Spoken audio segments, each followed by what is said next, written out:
నమస్తే, అందరూ ఎలా ఉన్నారు? నేను మీ రాజేశ్వరిని. మన ఛత్తీస్గఢ్ బిలాయ్‌లో చిన్న పల్లెటూరికి చూసేద్దామా? ఇది మొత్తం స్వీట్ కార్న్ పంట వేస్తున్నారు. మాకు స్వీట్ కార్న్ గురించి నాకు తెలియదు.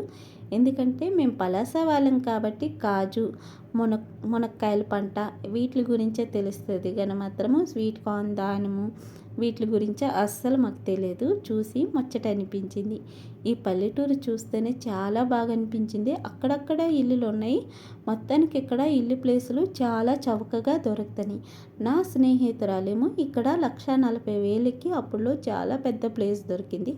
అదే ప్లేస్ ఇప్పుడు 5 lakhsకి వచ్చిందంట. ఎంత బాగుందంటే ప్లేసు చూడనలకి చాలా నచ్చేసింది. ఇక్కడ చాలా మనిషి పల్లెటూరులో ప్లేసులు తీసుకొని ఇలా బిజినెస్ స్టార్ట్ చేస్తున్నారు. ఇక్కడ కొంగ పట్టన్నారు. కొంగకి విడిచిపెట్టడం లేదు. దాన్ని నేను ఏం చేయాలని చెప్తానని చిన్న షార్ట్ వీడియో కూడా పెట్టుంటాను, చూసేసారు కదా. అయితే ఇక్కడ ఎన్ని ప్లేసులు తీసుకొని ఇలా కోల్ ఫామ్ పెట్టున్నారు. చాలా మనిషి చాలా బిజినెస్ చేయడానికి ఈ పల్లెటూరుకి వచ్చున్నారు. నాకైతే తెగ నచ్చేసింది. మీకు నచ్చుతుంది. పూర్తి లాంగ్ వీడియో మొత్తం చూడండి, మీకు అర్థమవుతుంది. ఇంత ప్లేస్ తీసుకొని అప్పుడులో చవక తీసుకొని ఇలా కోల్ ఫామ్ పెట్టున్నారు. కోల్ దగ్గరికి వెళ్ళినప్పుడు వాసనకి ఎలా వీడియో తీయాలా అని కాసేపు అనుకున్నాను. కానీ అక్కడ చాలా నీట్ అండ్ క్లీన్గా ఉంచున్నారు కోల్ ఫామ్ని. నాకు కాసేపు భయం అనిపించింది. ఇలా వాసనలోనేంటి నాకేం జబ్బు వచ్చేయగలదేమో అని భయం వేసింది. అదేం లేదు, చాలా నీట్ అండ్ క్లీన్గా ఉంచుతారు కోల్ ఫామ్ అని నాకు అర్థమైంది. కోలు గాడి మీద తెచ్చినప్పుడే అవి అలా కనిపిస్తే కానీ కోల్ ఫామ్లో ఉన్నప్పుడు చాలా బాగా ఉంచుతారు. ఫుడ్ పెట్టున్నారు, పెద్ద పెద్ద ఫ్యాన్లు పెట్టున్నారు, వాటర్ పెట్టున్నారు, గ్రీన్ తర్పాయి వేస్తున్నారు. అసలు వేడి ఎండ తగలకూడదని. ఇంత పెద్ద ఫామ్కి నేను ఫస్ట్ టైం చూశాను కోల్ది, ఎప్పుడు చూడలేదు. బాగా నచ్చేసింది. ఇక్కడ పల్లెటూరులో ప్లేసులు కొనుక్కొని ప్రతి ఒక్కటి బిజినెస్ స్టార్ట్ చేస్తున్నారు. మన ఛత్తీస్గఢ్ బిలాయ్‌లో ఎవరైనా బిజినెస్ చేయాలనుకుంటే ఈ పల్లెటూరులోన ప్లేసులు చాలా చవకగా దొరుకుతాయి. తీసుకొని ఇలా బిజినెస్ చేయొచ్చు. సిటీలోన అంత రేట్లు పెట్టి కొనుక్కొని బిజినెస్ చేసే కన్నా ఇలా పల్లెటూరులో చేయండి. సక్సెస్ 100% అయినట్టుగా ఉన్నారు. ఎందుకంటే ఇక్కడ చాలా బిజినెస్ చూశాను. చేపల చెరువులో చేపలు పట్టుకొని మార్కెట్లో అమ్ముతున్నారు. బ్యాడ్ బిజినెస్ చూశాను. ఇలా కోల్ ఫామ్ చూశాను.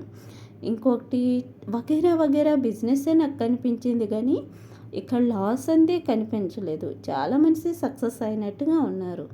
మీకు నచ్చితే ఛత్తీస్గఢ్లో లోకల్లో ఎవరు ఉన్నా కూడా ఇక్కడ ప్లేస్ తీసుకొని బిజినెస్ స్టార్ట్ చేయొచ్చు. ఎంత పచ్చదనం చూపించి పెట్టున్నారు కదా. అరటి చెట్లు, కొబ్బరి చెట్లు, ఎన్ని మొక్కలతో చెట్లతో ఎంత అందంగా ఉందంటే కాసేపు వాతావరణం నచ్చి కాసేపు ఉండాలని అనిపించింది. మంచి గాలి ఈ పల్లెటూరులోన చాలా బాగుంది. మా ఛత్తీస్గఢ్ బిలాయ్‌లో చాలా అందమైన ప్లేసెస్ బోల్డ్ ఉన్నాయి. ఎంత నీట్గా ఉందో చూస్తున్నారు కదా. మేము రిటర్న్ అయినప్పుడు మొత్తం ట్రాన్స్పోర్ట్ ఏరియా ఇదంతా ఫ్యాక్టరీలు ఫ్యాక్టరీలు ఫ్యాక్టరీలు. ఎక్స్పోర్ట్ చాలా అవుతుంటాయి. లారీలు అయితే ఇష్టం ఉన్నాయి. ధూళి డస్ట్ చాలా ఎక్కువగా ఉన్నాయి. వెళ్ళప్పుడు కల్లా నాకైతే తలనొప్పి వచ్చింది. మా అక్క ఆ వదినికి కూడా చాలా తలనొప్పి వచ్చింది. వాళ్ళు నేను అనుకున్న రెగ్యులర్ వెళ్ళి రావడానికి ఎంత ఇబ్బంది అవుతుంది. వాళ్ళు కూడా బిజినెస్ కోసం ఆలోచిస్తున్నారు. కానీ ఇంత రద్దీ ఏరియాకి రోజు అప్ అండ్ డౌన్ చేయాలంటే మనిషి పేషెంట్ అనే అనిపిస్తారు.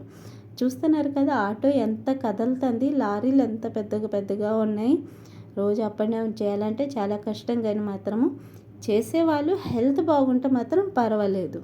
ఎక్స్పోర్ట్ చాలా బాగా ఇక్కడ అవుతుంది. మొత్తం లారీలే పెట్టున్నారు. ఛత్తీస్గఢ్లోన లేని బిజినెస్ అంటూ లేదని నాకు అప్పటికి అర్థమైంది. పని చేయాలని కష్టపడాలని ఉంటే మాత్రము ప్రతి దగ్గర ప్రాఫిట్ ఉంటుంది నాకు అనిపించింది. ఇక్కడ పేడ తాలూకు బిజినెస్ కంటే సక్సెస్లోనే ఉంది. చూస్తానండి గోడలు మొత్తం పేడ పిడకలు ఎంత చక్కగా పెట్టున్నారు. చూస్తున్నారు కదా, ఇదంతా పేడ పిడకలు పెట్టున్నారు. ఇవి బస్తాలు అమ్ముతారు. అవి ఏనికి యూజ్ అవుతాయో మాత్రం నాకైతే తెలియదు. బస్తాలు వెళ్తుంటాయి. చూస్తూనే ఉంటాను. ఇది ఎక్కడి నుంచి వస్తాయంటే ఈరోజు తెలిసింది ఇక్కడి నుంచే అనుకోని. ఇది మొత్తం ఇల్లు ప్లేసులు ఇవన్నీ చూస్తున్నారు కదా. చిన్నగా లైక్ చేయండి, సబ్స్క్రైబ్ చేసుకోండి. ఇలాంటి మంచి వీడియోలు ఎన్నో పెట్టడానికి ప్రయత్నిస్తాను. రిటర్న్ అయినప్పుడు ఇంటికి వెళ్ళిపోతాను. అప్పటికి తలకాయ నొప్పి వచ్చేసి అమ్మయ్య అనుకున్నాం, ఇంటికి క్షేమంగా వెళ్ళిపోతాము. ఎందుకంటే లారీలు పెద్ద పెద్దగా ఉన్నాయి. కానీ ఛత్తీస్గఢ్లో బిలాయిలో మీరు బిజినెస్ చేయాలంటే ఆ పల్లెటూరులో చాలా చౌకగా దొరుకుతున్నాయి. చూడండి, మీకు నచ్చితే తీసేసుకోండి. అక్కడ మొత్తానికి ప్రాఫిట్ చాలా బాగుంది. రిటర్న్ వెళ్ళిపోతాను అన్నందుకు thank you for watching. Please subscribe.